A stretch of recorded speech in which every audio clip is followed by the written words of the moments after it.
Bismillah.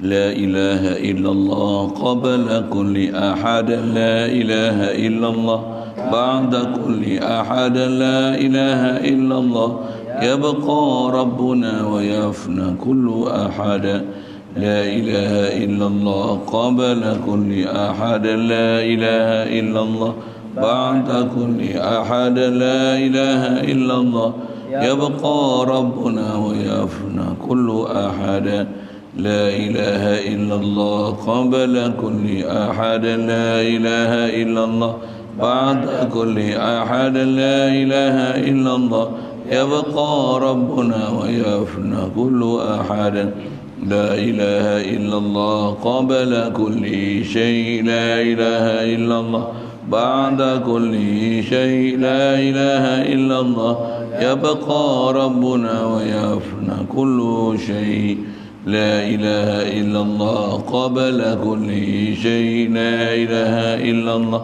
ba'da kulli shay, la ilaha illallah yabqa rabbuna wa yafna kullu shay, la ilaha illallah qabla kulli shay, la ilaha illallah ba'da kulli shay, la ilaha illallah yabqa rabbuna wa yafna kullu shay.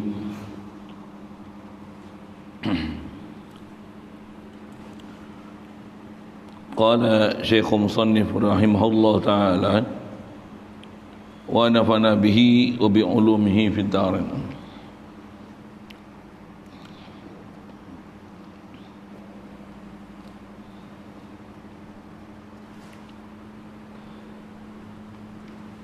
Yang ke-12 bahawa adalah sifat Allah Ta'ala itu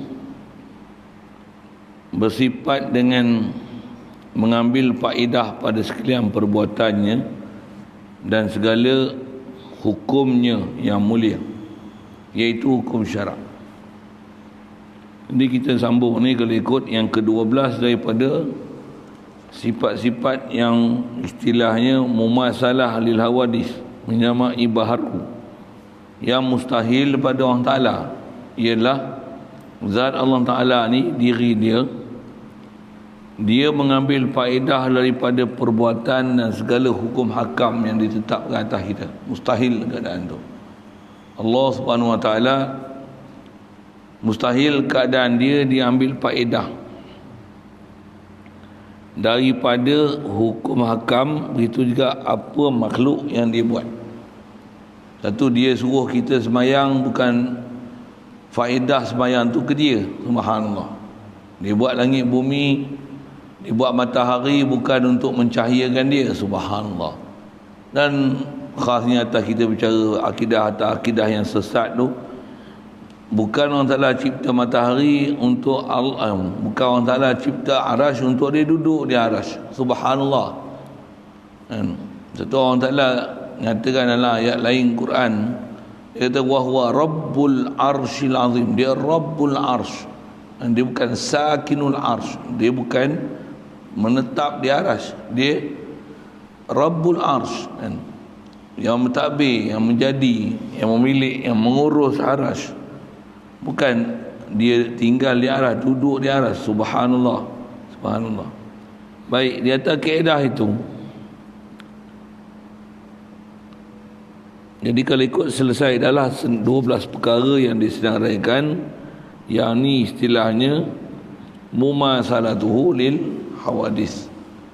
Baik, seterusnya dah disebut kata mustahil Allah Ta'ala ni ambil faedah daripada apa yang dia buat, makhluk yang dicipta. Begitu juga ketetapan hukum-hukum syarak yang dia fardukan atas kita. Mustahil dia kata Allah Ta'ala ambil, dia sendiri ambil faedah. Atau istilah disebut ulama, Allah Ta'ala ni dia buat makhluk ni, begitu juga hukum hakam yang ditetapkan kat kita, mustahil dia ambil faedah. Tapi dia tak akan buat dengan sia-sia. Dan semua penciptaan dia, hukum hakam dia ada hikmah dan rahsia, mesti wajib itikad gitu. Satu kata kita yang beriman dengan Allah Ta'ala, kata Allah yang cipta kita, di atas perbuatan dia dan hukum hakam dia tak sia-sia, bahkan mempunyai hikmah dan rahsia.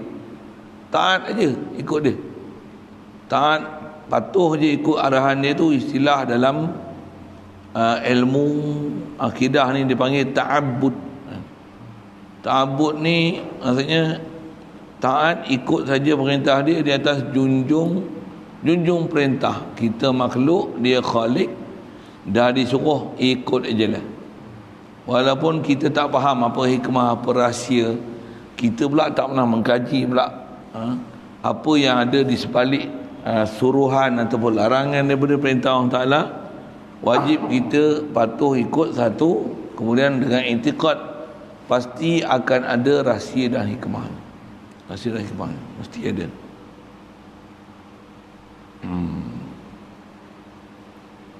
Itu kaedah kita.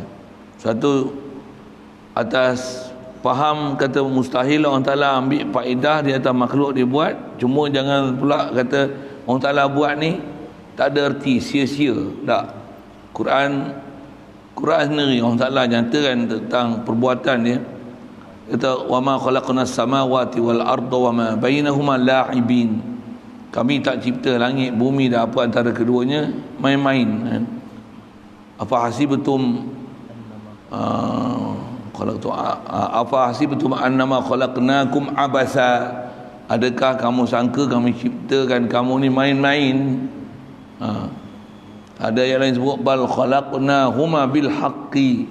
Kami cipta langit bumi ni ada hak dia, ada kebenaran dia. Maksudnya ada hikmah rahsia dia. Mesti bahasa dia hikmah dan rahsia, bukan di atas ambil manfaat untuk manfaat ke dia. Subhanallah. Subhanallah. Satu, kalau ada ayat-ayat Quran yang menunjukkan seolah-olah orang Ta'ala ambil manfaat, jadi itu istilahnya bercanggah. Di atas bercanggah apa? Bercanggah tentang prinsip ilah dia. Dia ilah. La ilaha illallah, Allah ilah dengan mana ghani an kulli ma siwahu.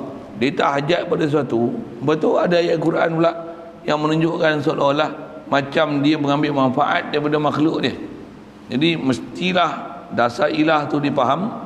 Apa ayat Quran yang ada seolah-olah mewahamkan ada makna begitu, hendaklah disyarahkan, ditanggungkan dengan makna yang betul. Atau istilahnya ayat tu mutasyabihat. Mutasyabihat. Ayat yang kita selalu dengar, wa ma khalaqtul jinna wal insa illa liya'budun. Bahkan ada ayat Quran seumpama itu, khasnya kalau kita bicara ayat Quran tu tang mana? Kaedah nahunya dia dibicara dalam bab lam pada liya'budun tu. Asal lam macam tu kalau kita belajar nahu, lam tu dipanggil lamu kai. Lamu ta'liliyah. Lam tu liya'budun tu. Macam mana ayat Quran lain?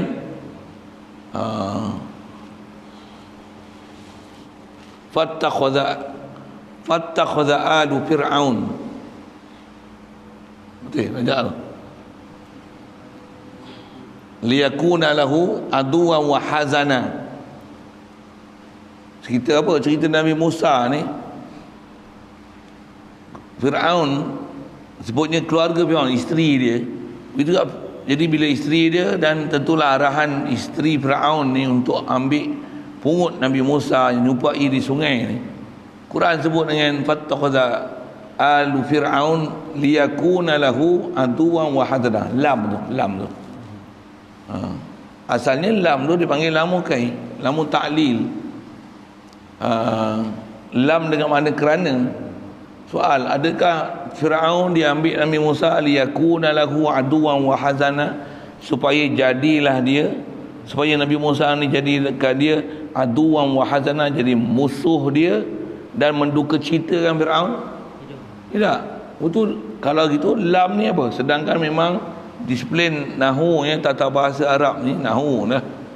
Kita panggil alam apa, ilmu nahu itu kan. Dalam nahu kita main-main bahasa gitulah sikit. Takkanlah ambil untuk jadikan musuh dia dan jadikan perkara yang menduka citakan dia. Harapan dia untuk jadikan anak kan. Liyakuna lahu qurratu ainin li walak, kata dia. Dia ambil itu untuk jadi perkara yang menyejukkan hati. Pasal tak ada anak Fir'aun ni, hasil perkahwinan dia tak ada anak. Supaya kalau boleh jadi qurratu ainin li walak, jadi penyejuk mata aku Aku dapat baby seorang ni, anak angkat ni, untuk aku dan untuk engkau juga, Firaun. Jadi asal bicaranya lam tu dalam keadaan nahu dipanggil lamu ta'lil, lamu kai, lam dengan makna kerana. Tetapi mengartikan makna kerana pada Firaun tu tak munasabah, maka kaedah ulama nahu dia kata lam tu tak diartikan dengan makna lamu ta'lil, bahkan buah satu nama lain dipanggil lamul akibah, lam akibat. Apa ni lam akibah? Maksudnya lam nak menunjukkan kesudahan dia, the ending story dia. Macam tu kot bahasa akibah ni, aduan wa hazanah. Firaun, Nabi Musa ni menjadi musuh dia, dan Nabi Musa ni menjadi orang yang menduka cita dengan Firaun. Itu punya say aku ambil budak ni, dia angkat. Kalau aku biar tu mati tak apa. Gitu keadaan yang ada pada Firaun. Jadi itu cerita apa? Itu cerita Firaun. Kalau cerita Firaun boleh dikatakan mustahil Firaun ambil Nabi Musa untuk jadi musuh dia dan orang menduka citakan dia. Ni Allah Ta'ala ni, wa ma khalaqtul jinna wal insa illa liya'budun. Tak aku ciptakan jin dan manusia illa, melainkan liya'budun. Kalau asal lam tu supaya manusia dan jin ni mengabdikan diri kepada aku.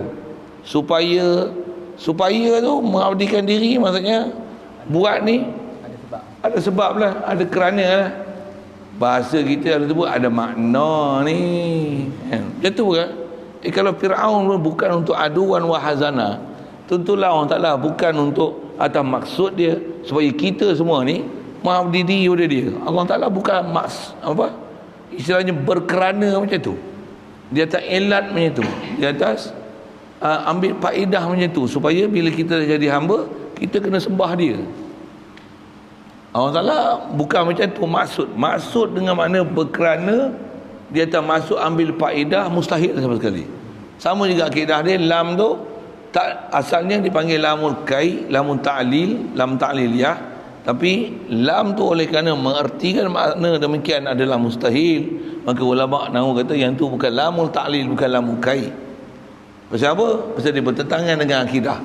Kalau cerita Firaun pun cerita tak betul pun boleh dipalingkan makna asal dia lamul kai kepada lamul akibah. Apatah lagi pada orang Ta'ala, tentulah bukan makna kai lamul ta'lil sama sekali. Bahkan makna demikian adalah mustahil pada orang Ta'ala. Di atas sifat dia Allah, dia bersifat ilah. Ilah dengan makna istidak angkul lima siwahu, dia tak hajat pada sesuatu. Takkanlah dia jadikan manusia dan jin di atas maksud dia. Di atas maksud dia bertujuan manusia ni sembah dia. Habis itu kalau bukan maksud itu apa? Yang tu hikmah. Itu istilahnya akibah. Ataupun dengan bahasa lain dia panggil lamu sayrurah. Saya mengaji almarhum Tuan Guru Ghazali, dia kata lam tu antara nama yang ulama ubah kata dia panggil lamul akibah, dia panggil lamul hikmah, dia panggil lamul sayrurah. Lamul akibah mana apa? Dah kita kena jadi. Itu nak buat apa? Bila kita dah Allah Ta'ala cipta, buat apa? Zahirkan kehambaan diri kita lah, dah kita Allah Ta'ala buat. Macam mana? Ya Allah, syukur aku engkau jadikan aku. Itulah maksud akibah. Akibah. Lagi lamu hikmah. Jadi Allah Ta'ala cipta dengan jin bukan kerana supaya dia jadi, tapi bila dia cipta manusia dan jin, maka kita ni dijadikan satu kondisi yang tersedia untuk menzahirkan kehambaan diri kita pada dia. Ataupun serti dengan tu dipanggil lamu sayrurah. Bila Allah Ta'ala dah cipta kita jadi manusia, yang jin ialah jin, apa jadi? Dah kita kena jadi. Takkan Nuh buat tak tahu je gitu. Tentulah dah bila kena jadi macam ni, maka kesewajaran yang ada pada kita adalah menzahirkan kehambaan diri pada dia, kenali dia siapa. Inilah tanggungjawab kita. Jadi ayat Quran yang ada macam tu, dia tak mustahilnya Allah Ta'ala mengambil sesuatu atas mana faedah. Maka ayat Quran yang seumpama itu hendaklah diartikan dengan selayaknya, yang layak dalam bab ketuhanan, dengan mana mustahil ambil faedah ataupun ambil manfaat daripada hukum hakam yang telah ditetap dan fardukan atas kita. Okey dah. Satu, ayat Quran bukan boleh syarah pandai-pandai, bukan boleh ikut penutup sendiri satu, dan bukan boleh diertikan mengikut zahir ayat. Itu bahaya. Satu, dia ada disiplin besar kena ngaji bab akidah, ada disiplin besar kena ngaji bab fiqh, supaya kita tak terlajak, tak tergelincir daripada memahamkan ayat Quran, baik dalam bab akidah, baik dalam bab hukum hakam. Pasal kemampuan orang di belakang ni untuk ambil faham mentah Quran, hadis, nas tu cukup dangkal. Apa saya tu, bentot, bangkut, memang sangat lemah. Tu kata jangan lemah ni, jangan kata Quran, jangan kata hadis, jangan kata keputusan ulama. Baca kitab jauh beri pun tak faham. Tak percaya jumpa orang macam tu, kita suruh dia baca tau. Macam nak apa rasa menggelejat rasa kalau dia baca. Okey sikitlah bahasa itu. Kadang-kadang nampak hebat baca Al-Quran, baca kitab besar-besar tu terjemah bro. Terjemah tu pun kadang bohong kan. Kalau kita yang boleh reti kitab yang dia baca tu, ada istilahnya penyelewengan nanti dia baca apa yang kita dia. Pasal bila dia tak cukup alat dan sempurna untuk faham, mesti dia baca tak betul punya. Mesti dia baca tak betul. Apatah lagi kalau dia baca Quran hadis. Pasal dia baca Quran hadis, mungkin ada dalam Quran tu satu sudut macam mana dia sebut, tapi dia tak tengok, dia tak relatekan dengan ayat Quran dan hadis lain untuk macam mana resolusi keputusan yang sepatutnya dia ambil daripada ayat Quran ni, hadis ni dengan ayat Quran lain, hadis lain, macam mana keputusan dia. Mereka bukan pakar, hadis bukan apa semua, Quran bukan apa semua, dan mereka pula ada pula muyul. Apa muyul ni? Ada kecenderungan mereka di atas nak menegakkan pendapat masing-masing. Pula tu dia ada format macam ni. Hukum hakam yang dah ulama dah cerita ada, dah syarah elok-elok ada. Dia orang dilatih benda macam ni. Apa dia? Apa yang ada sekarang, buat apa? Cari nas untuk membolehkan supaya yang dulu tak boleh bagi boleh dengan nas yang ada. Dengar saya sebut. Boleh faham? Inilah bentuk untuk pengajian yang ada di universiti-universiti. Kasar sikit ayat ni. Ya. Bayang tengok dulu zakat tak boleh bagi dekat mana ada zakat ni, asnaf dia 8. Hasil daripada dia orang membuat fakulti pengajian Islam apa kat universiti ni, dia sampai boleh ada asnaf yang boleh terima zakat ni, antaranya siapa? Penagih dadah. Penagih dadah jadi asnaf. Antara asnaf ni LGBT boleh jadi asnaf. Bayang. Pasal apa? Pasal ada ni fakulti pengajian Islam, antaranya buat kajian analisis dengan berdasarkan nas-nas yang ada, cari bagi boleh LGBT dan yang mamak ganja ni, pusat serenti boleh terima zakat. Alasan dia apa? Mereka ni macam hamba. Antara orang boleh terima zakat ni hamba mukatab, hamba yang dijanjikan mereka dengan bayaran tertentu.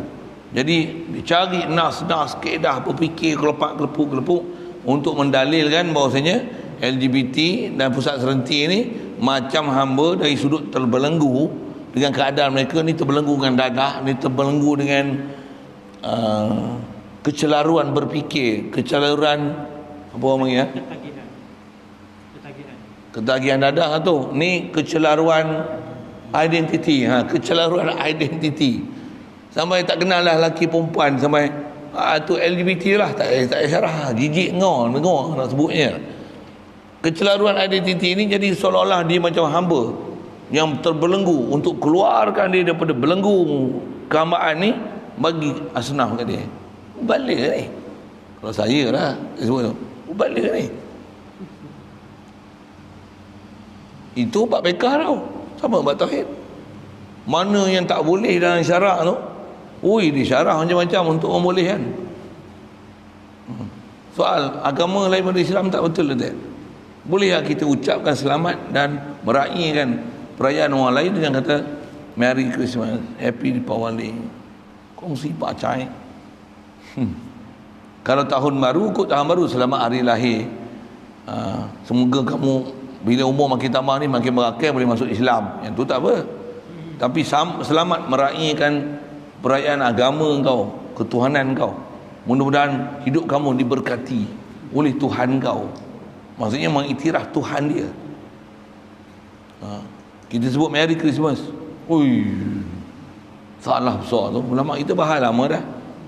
Jangan tak tahu zaman kita ni nanti akan ada kumpulan-kumpulan yang ngaji agama ni, dia akan buat analisis apa-apa macam-macam kajian. Keputusan dia nanti apa? Boleh mengucapkan selamat happy Deepawali apa-apa semua. Pasal apa? Pasal dia cari alasan nanti apa pasal apa? Nak menjaga keharmonian masyarakat Malaysia supaya kita tak bercakaran antara satu sama lain, menjaga memelihara keamanan sejagat. Apa dia? Menunjukkan agama yang Islam, agama yang ada toleransi, tolerate antara satu sama lain. Benda ni macam tu ke ajaran Islam? Macam tu ke yang Rasulullah bawa? Itukah agama yang nama Muhammadi, nisbah pada Nabi Muhammad ni macam tu rupanya? Zaman kita berlaku macam tu. Na'udzubillah. Kita tengok orang macam ni orang mana? Kalau orang pondok tak ada macam ni. Orang macam ni orang mana? You bukan you tak? No. Oh no, yang kata you tadi. Sorry. You tu apa? Universiti lah ya? Orang universiti lah selalunya. Saya tak pernah masuk universiti, tapi ada kenalan universiti, dan memang ada orang kata macam tu. Bahkan yang tu saya sebut universiti yang pengajar Islam. Universiti yang bukan pengajar Islam pun, dia orang ni memang disebut macam tu. Mereka dilatih untuk buat analisis dengan formulasi macam tu. Diberi satu tajuk, tugasan buktikan. Macam tu. Jadi dia bagilah panduan macam ni kaedah, definisi, takrif, gelepuk. Betul? Pendapat-pendapat yang ada, yang sedia ada macam mana, kutip. Lepas tu dia buat research sikit. Ni Quran apa, tengok banyak apa. Pada saya nanti lebih cenderung kepada pendapat ni. Ya, apa? Lulus contoh mengislamikkan riba misalnya. Riba haram. Macam mana nak bagi riba ni halal? Buatlah dalil. Orang berniaga ni tujuan ni untuk dapatkan keuntungan, gelepuk. Jadi bank ni dasar dia nak dapatkan keuntungan. Kalau tak untung apa erti berniaga? Gelepuk. Macam tu. 100,000 kena bayar 120,000 dalam tempoh macam ni. Kalau kita kata itulah riba. Bro, berniaga nak untung 20,000 ni, itu takkan bagi hutang 10,000, 100,000, ambil 100,000. Bila nak untung? Ni bisnes bro. Wah, kepala otak kau. Tak bab tu gila yang menghalalkan riba. Yang pertahan tu bukan orang kafir. Orang kafir tak berani kata apa. Ini agama Allah Ta'ala Malani. Ini wah mana boleh agama punya nanti wah kenal laknat. Orang Islam semua malah sama saya. Tu dia buat apa? Dia bagi orang Islam lah. Orang Islam ni yang gede-gede ni sampai dia tak tahu riba tu apa.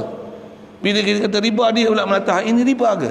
Takkan riba kot. Untung mesti berniaga nak untung bro. Ada? Yang ni bukan riba, ini untung. Ini halal. Tak berniaga tadi. Berniaga ambil hutang RM80.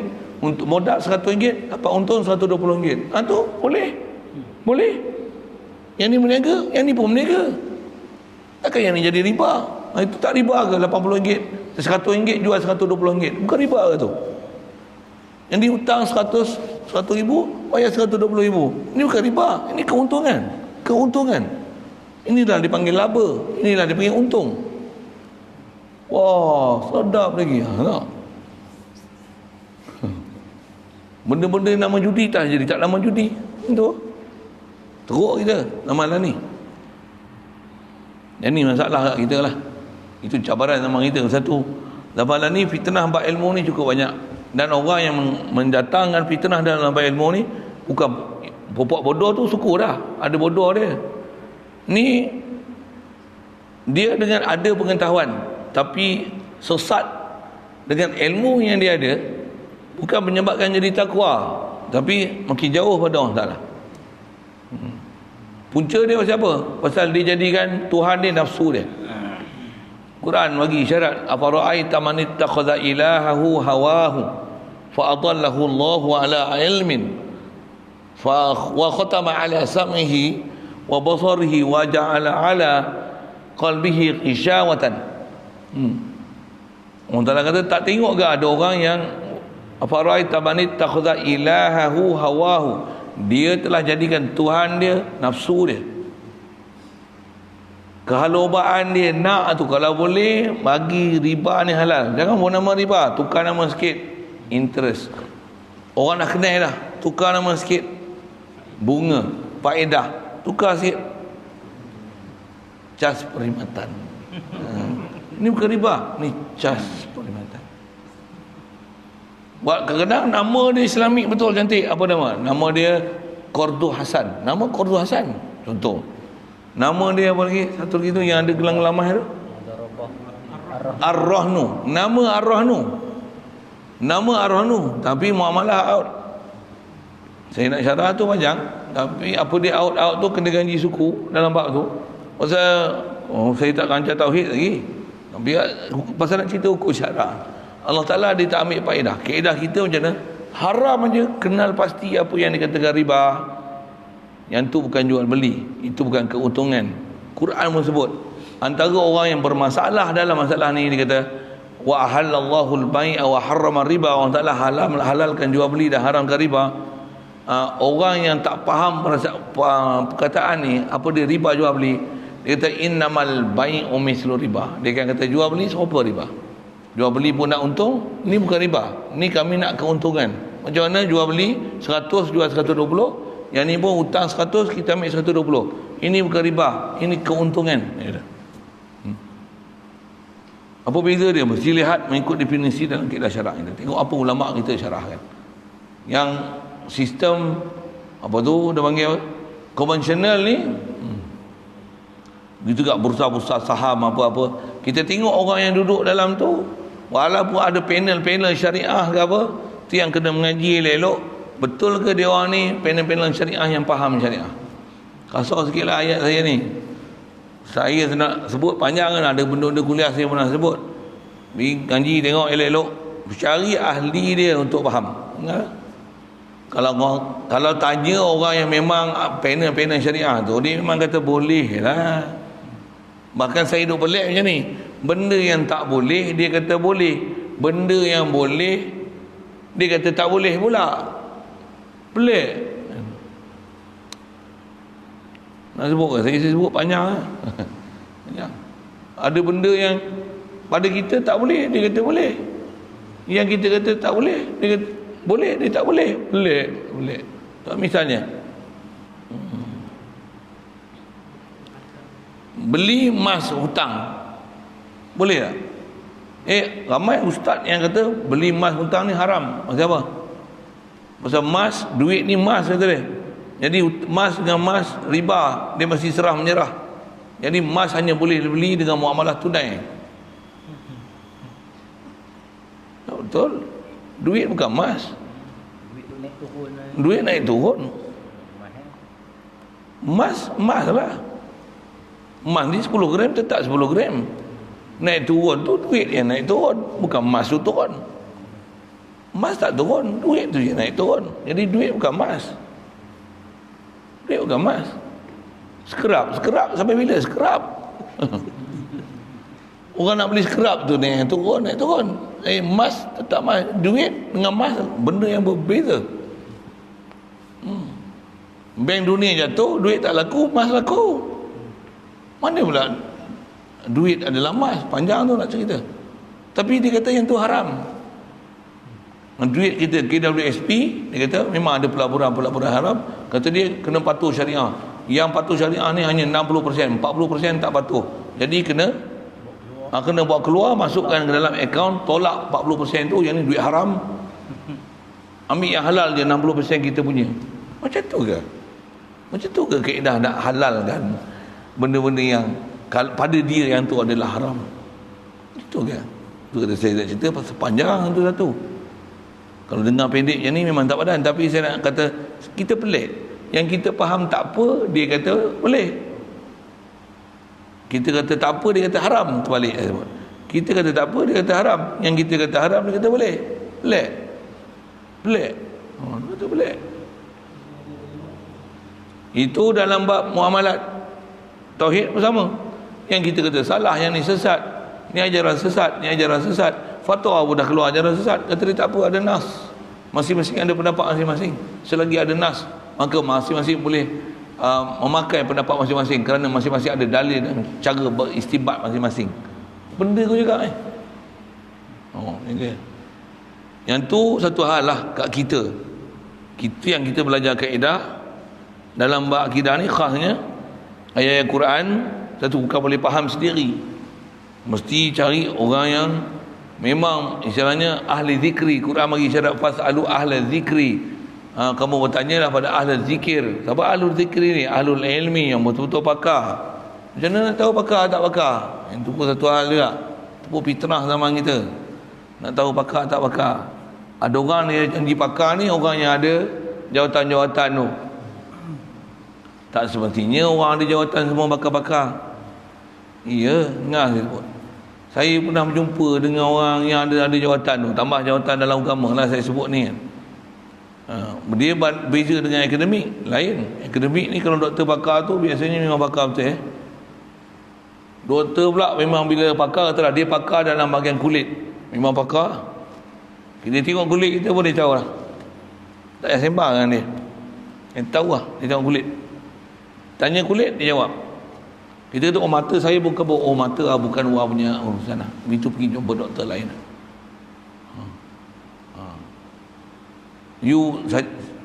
Itu bukan lah. Kulit Allah boleh cerita lah. Ini macam kita boleh bagi ubat ini, cuba selalunya boleh baik. Dalam 5 hari dia akan beransur pulih. Contoh lah, bagi cakap Cina, kapir sekalipun, dia pandai, dia tahu disiplin. Tapi bab agama, dia ustaz tajwid aja. Habis doktor kat tajwid je. Habis semua, fiqh, tauhid semua dia nak keluar fatwa. Kalau PhD pun, dia PhD katalah doktor ke pakar kan. Dia pakar kerana bab khitan aja, nak kena boleh masuk jawi tak masuk jawi. Apa pendapat ulama? Dia punya assignment dia bab masuk jawi je. Tapi dia macam satu game, boleh ada PhD ni macam mana? Semua bab dia boleh keluar fatwa. Bagus doktor perubatan lagi. Dia kalau bius je. Saya bius je. Yang lain ubat apa farmasi, saya bukan ahli farmasi. Saya bius je. Bius saja saya. Kalau yang saraf, saya saraf saja. Lain tanya ubat bukan kerja saya. Jadi saya saraf. Kalau ada yang ni yang berkaitan dengan saya, dengan saraf, saya boleh bagi. Yang lain saya tak tahu. Bukan saya, kena jumpa orang lain. Bahagian ekonomi bukan saya. Sikitlah.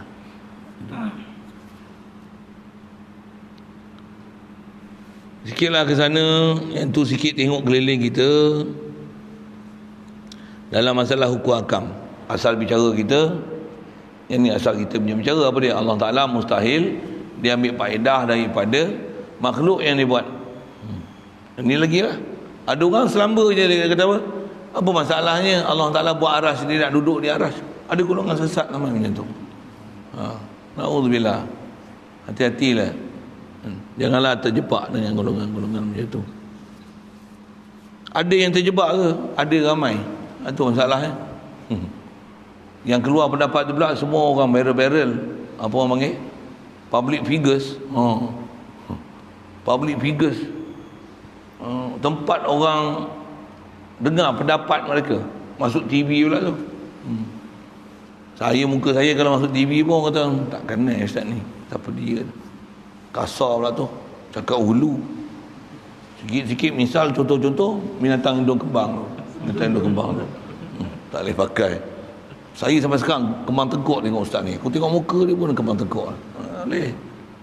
Orang public figure tu cakap lembut, aman damai, cakap memberbunga-bunga bahasa dia. Islam ialah agama yang semua. Saya bukan kaki berlakon gitulah. Bagi yang direct itu. Kau tak suka dengan aku sudah, tapi syariat kau jangan tak betul. Benci dengan saya tak ada masalah. Tapi kau jangan salah dengan aku syarat. Saya bukan nak mengharapkan orang kasih kat saya. Biar orang benci dengan saya. Tapi asalkan dia hidup betul dengan syariat. Saya pasal ada guru saya ngaji, dia cerita apa? Cerita Sayyidina Ali, menantu Rasulullah tu. Kalau ikut menantu Rasulullah gah lah.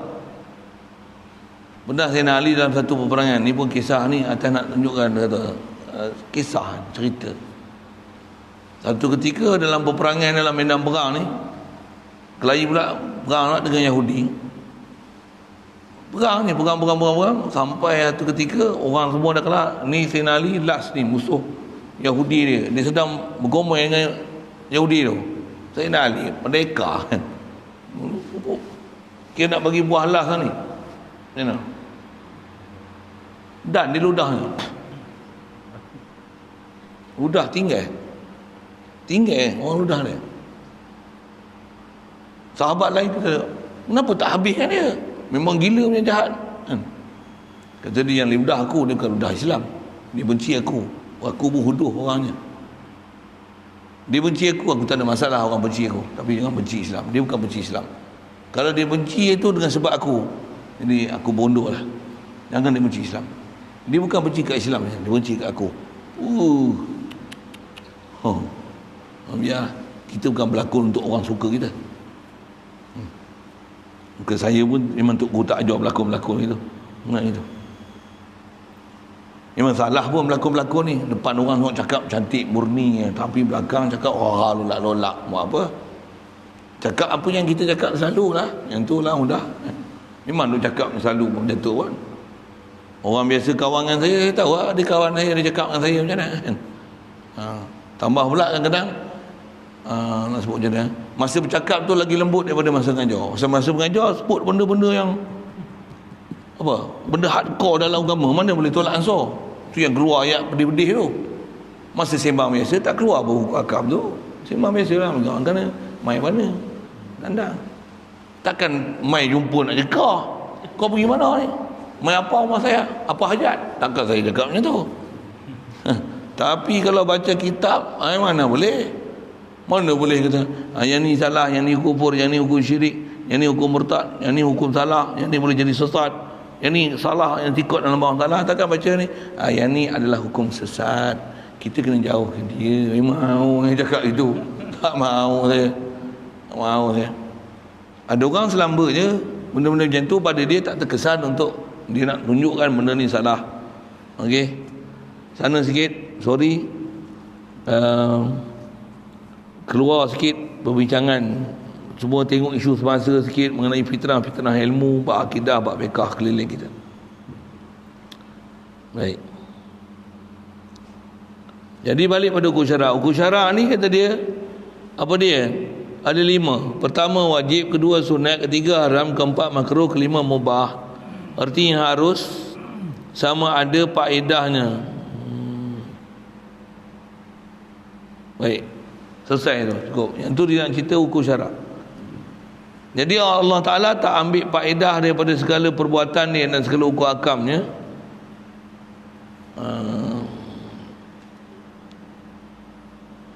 Sama ada. Jadi artinya harus tu untuk terjemah mubah saja. Habis tu, noktah tu. Artinya harus, berhenti, full stop. Sambung balik tu. Jadi Allah Ta'ala tak ambil faedah pada perbuatan dan segala hukumnya. Sama ada faedahnya itu kembali kepada dirinya Allah Ta'ala, atau faedah yang kembali pada makhluknya. Allah Ta'ala dijadikan faedah ni bukan dia nak untuk faedah dia, dan untuk faedah makhluknya pun tak. Nisbah Allah bukan dia untuk faedahkan makhluk. Boleh faham ayat tu?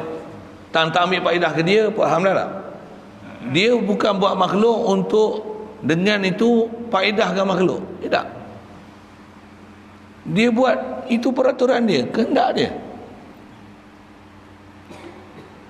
Yang bila kita buat, kita berfaedah. Bukan dia buat tu untuk dia bagi kita faedah. Boleh?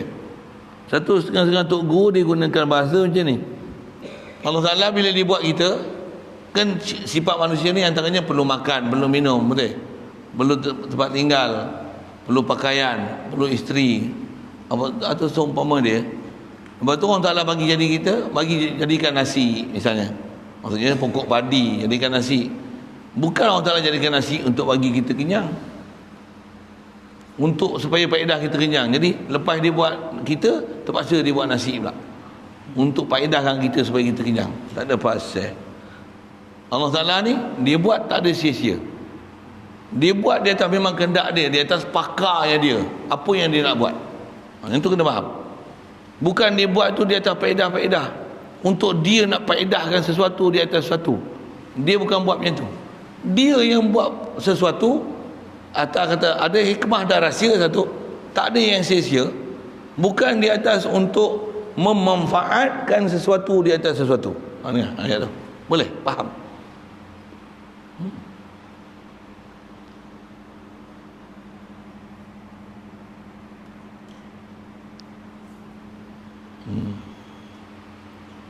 Sekali lalu saya sebut kata Allah Ta'ala bagi kita nasi bukan untuk kenyang, bukan. Tapi di atas syarah ulama tauhid kata apa? Allah Ta'ala bagi jadi kita makanan, misalnya dijadikan makanan untuk kita, bukan untuk faedah kita makanan tu, tapi dijadikan semua tu di atas rahsia dan hikmah. Nak menunjukkan apa? Supaya kita kenal Allah ni, dijadikan kita supaya kita kenal dia. Yang makhluk mesti makhluk, la ilaha illallah. Makhluk mesti tetap makhluk. Makhluk tak boleh beri manfaat sesama makhluk. Yang beri manfaat kepada makhluk ialah Allah. Lapar makan nasi, ya Allah engkau bagi rezeki aku, engkau bagi kenyang aku. Ni syarahan ulama tauhid. Betul, tepat. Istilahnya mutabaqah lil waqi'. Realitinya dia ajar tauhid tu betul, tepat. Betul. Kita lain, kita duk faham apa yang ada tu untuk kita ambil, kalau nisbah kita ambil faedah tu satu hal, tapi faedah besar sebenarnya bukan faedah makan minum tu. Faedah dia ialah mentauhidkan Allah Ta'ala. Boleh faham kita cerita apa tu? Asal nak syarah sikit tu, kembali pada masalah ya Allah Ta'ala dia buat sesuatu pada makhluk bukan untuk faedah kepada makhluk pun, kan? Allah Ta'ala buat air bukan untuk bagi kita hilang dahaga. Dia buat hujan bukan untuk menyejukkan kita. Dia bukan buat hujan untuk mensuburkan pokok kayu. Tak ada. Dia boleh suburkan pokok kayu tanpa hujan. Boleh faham saya cakap apa? Untuk dia buat hujan apa? Dia yang nak buat peraturan. Dengan dia yang buat peraturan macam tu lah. Gini.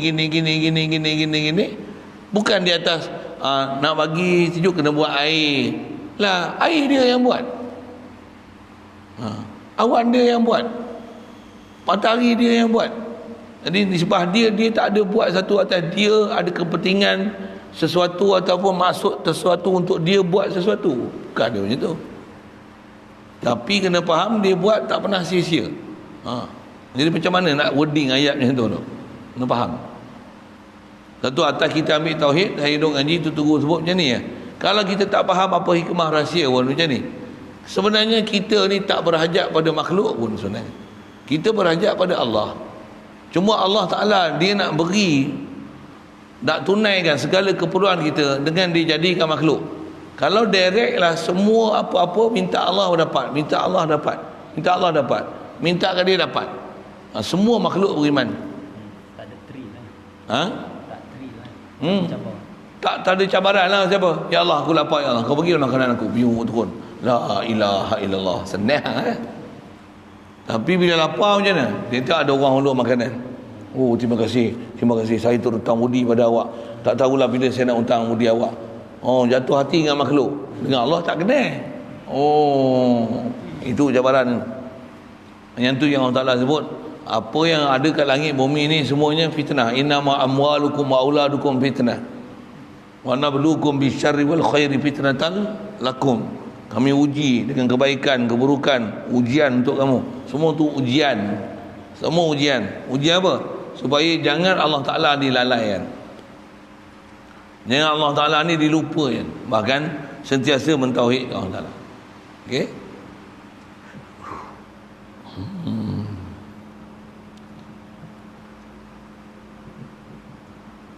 Inilah yang wajib. Inilah wajib yang menyamai bagi segala yang baharu, iaitu mustahil belaka semuanya. Jadi 12 senarai ini semua ni adalah yang mustahil belaka semuanya. bagi zat Allah Ta'ala itu, maka segala sifat yang mustahil bagi zat Allah Ta'ala itu bahawa tiada ia berdiri dengan zat sendirinya. Okey, selesai dah bab mukhalafah. Bukan mukhalafah, sorry, mumasalah. Mustahil Allah Ta'ala ada penyumpang dengan makhluk. Makhluk memang dia akan ada ambil faedah daripada pembuatan dia dan hukum hakam dia. Kita memang ada ambil faedah gini. Allah di atas apa buat dia bukan untuk faedah dia dan bukan untuk faedah ke makhluk. Dia tak buat tu di atas berkerana-kerana. Yang itulah ayat nak ambil. Dia bukan buat makhluk berkerana-kerana. Tak ada. Tetapi dia buat menzahirkan hebat dia. Dia siapa? Bukan kerana ni buat ni, kerana ni buat ni. Allah, dia tak perlu buat dengan berkerana-kerana. Dia kun fayakun aja. Tapi dia buat semua dengan peraturan pasal apa? Menzahirkan dia siapa. Dengan tu kita kenali dia, mentauhidkan dia, wahdaniahkan dia, zat dia, sifat dia, perbuatan dia, milik dia.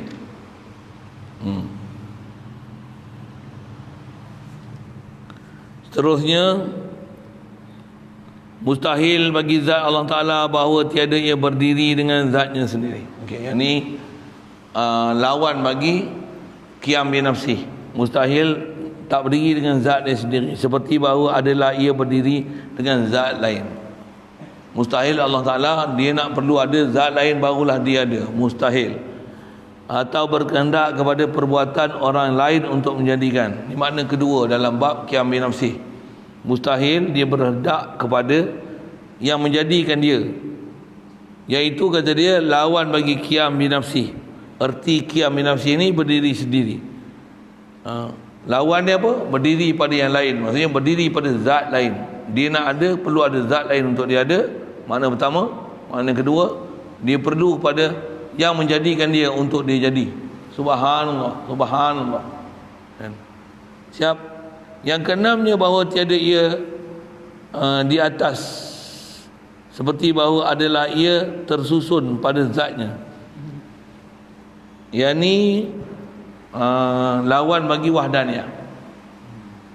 Asa lawannya berbilang.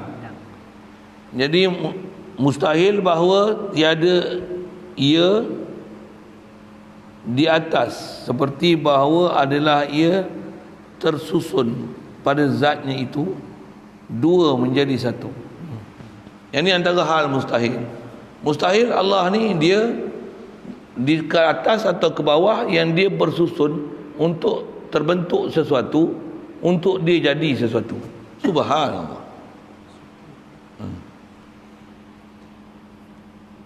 Yang ni untuk menafikan keadaan Allah Ta'ala ni, zat dia ni bersusun-susun dengan sesuatu, sama ada dia di atas, di bawah, di tengah, di tepi, di kiri, di kanan, bersusun-susun antara dia dengan sesuatu yang lain untuk membentuk dia. Benda ni akidah apa ni? Itu yang Wahabi, golongan sesat ni duk faham je ni.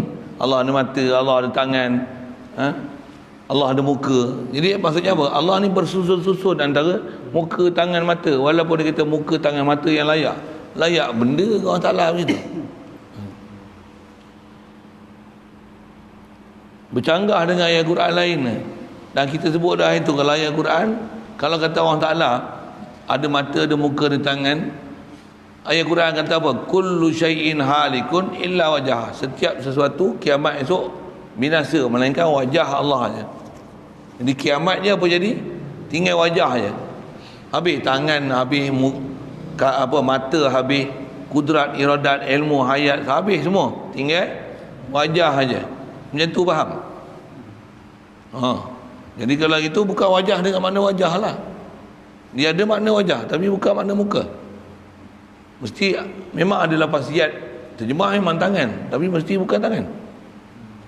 Bukan tangan-tangan yang layak, bukan. Itu maksudnya menterjemahkan zahir ayat, mengiktikadkan zahir ayat. Salah tu.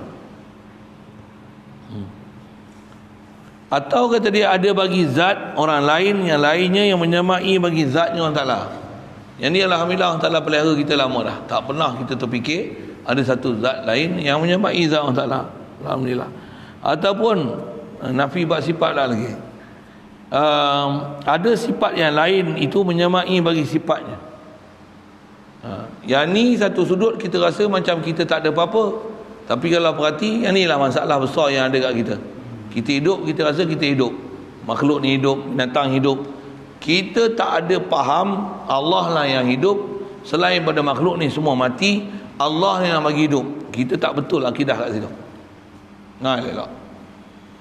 Saya mula-mula ngaji faham betul macam ni, tersentak saya. Apa? Saya rasa macam saya betul lah, rupanya sesat lagi. Pasal kita duk rasa kita hidup, ni hidup, binatang ni hidup. Bahkan kita duk rasa macam kita hidup sendiri. Mana boleh. Itu yang kena ambil pasal apa? Yang hidup hanya Allah. Makhluk ni semua mati. Faham betul?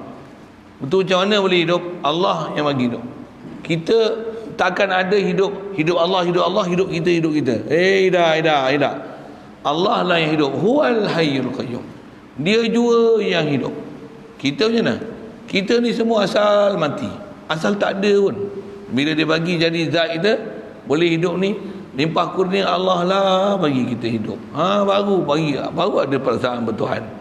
Itu tu. Tengok sampel aja. Yang tu sifat apa? Tu sifat hidup. Begitu juga sifat ilmu, sifat kehendak, sifat kuasa, mendengar, melihat, bercakap. Semua tu adalah sifat Allah Ta'ala mutlak. Tak ada siapa kongsi pun dengan dia. Lepas tu, ni kita boleh melihat, Allah yang bagi melihat, bukan kita melihat. Allah bagi melihat. Allah yang bagi daya kita, dengan tu kita boleh melihat. Aku melihat dengan daya upaya Allah Ta'ala beri ke aku. La quwata illa billah. Tak ada upaya aku untuk buat ni, melainkan Allah yang beri dengan daya upaya dia. Dan bila Allah Ta'ala beri, dia bagi sia-sia, dia bagi percuma. Dia bagi ikut kepala otak kau nak buat apa. Tu bahasa kampung kepala otak kan. Ingat suka hati kau nak buat apa yang kau dah dapat tu, ikut kau suka hati kau.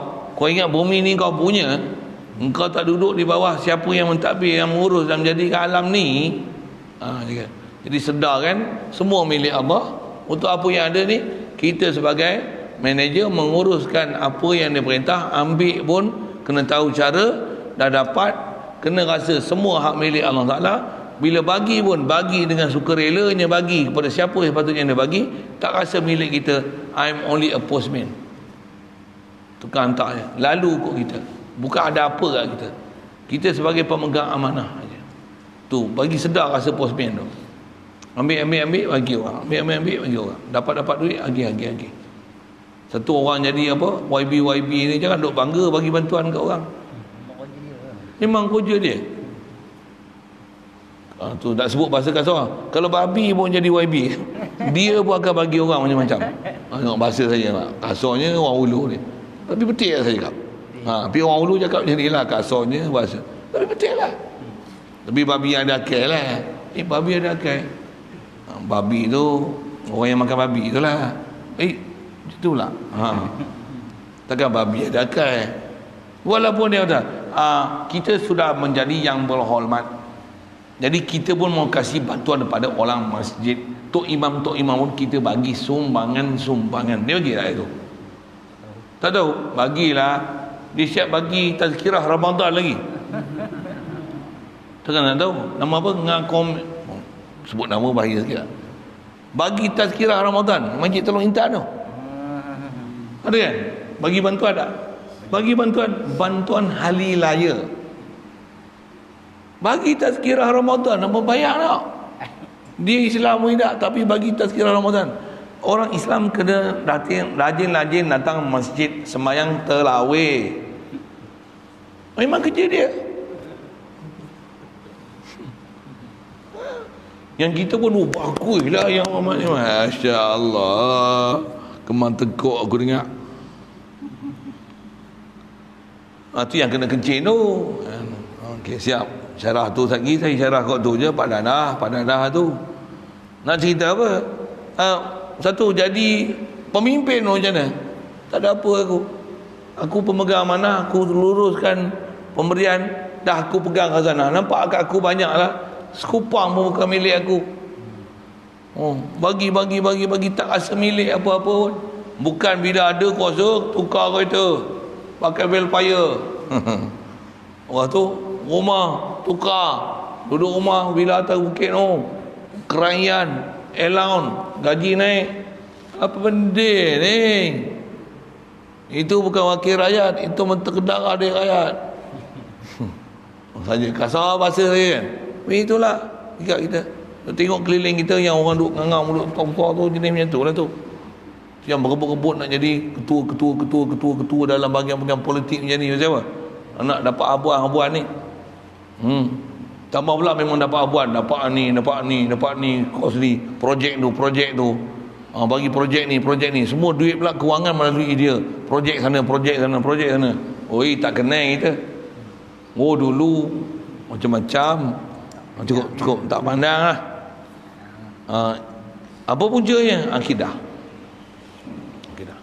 Kalau kita dah rasa milik kita, memang masalah.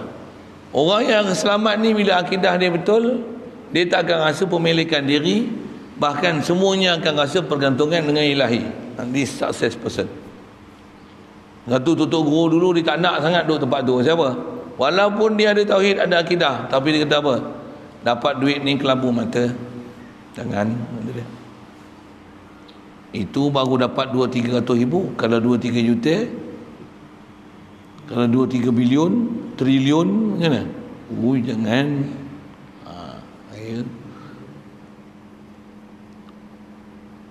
Baik. Itu masalah sifat.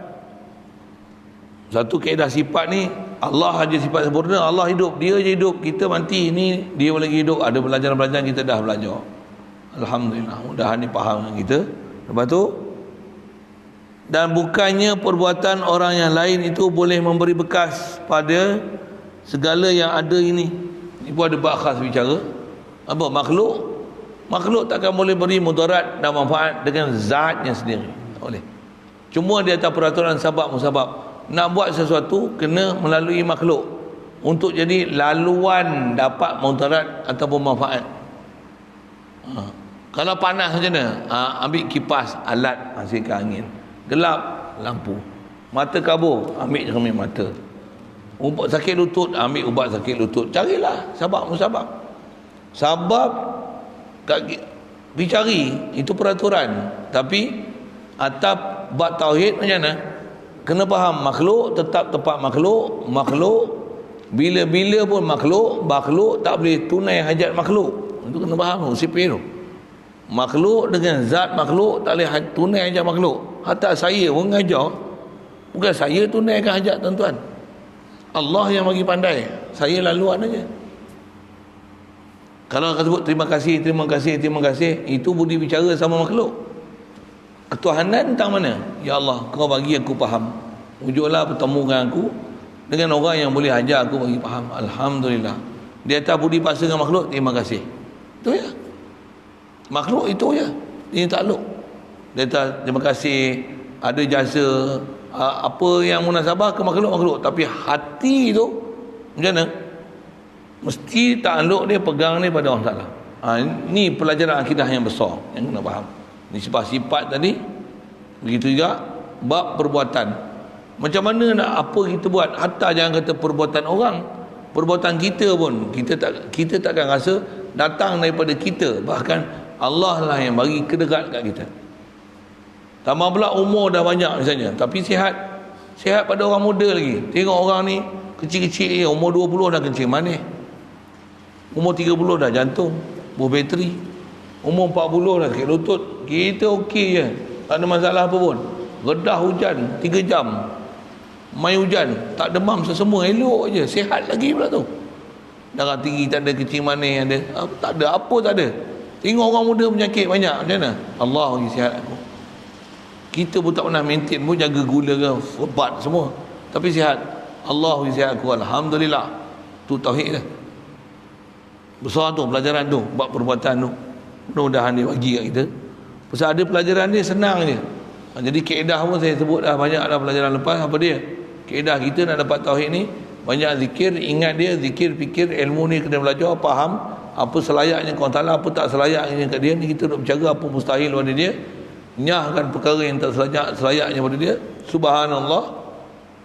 Betulkan fahaman kita siapa Allah. Dia ni tak hajat pada satu makhluk sentiasa berhajat, dan hajat makhluk adalah ke Allah, bukan hajat ke makhluk. makhluk, hubungan sama makhluk hanya sebagai laluan saja. Allah lah sebenarnya menunaikan segala hajat kita. Dan dia tahu apa yang kita perlu dan tak perlu. La ilaha illallah. Mudah-mudahan dipahamkan kita. Jadi makhluk dengan sebab perbuatan bab wadaniyah ni, asalkan perbuatan dengan Allah Ta'ala, makhluk tak boleh buat perbuatan dia sendiri, melainkan dengan kederat yang Allah Ta'ala beri dan anugerahi. Baik, tiada beri bekas segala pada segala yang ada ini mengadakan atau meniadakan, iaitu